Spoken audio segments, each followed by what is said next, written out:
So in this video, we are going to look at the RFC destinations from a system.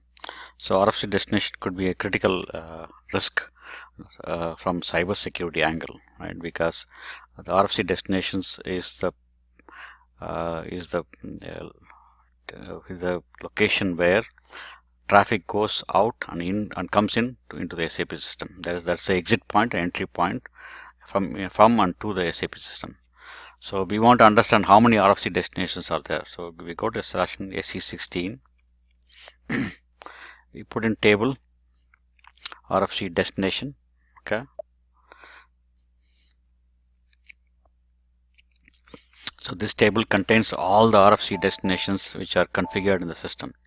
So if you look at the type RFC destination type, these are the different RFC destination types available. Okay.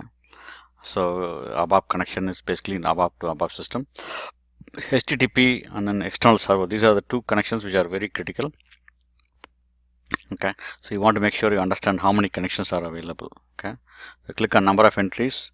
So we have almost 42 connections here. So you need to get a list of the connections and then go back to the technical team or functional team and then understand which connection is really being used and which is what is the security level and what is the encryption level available.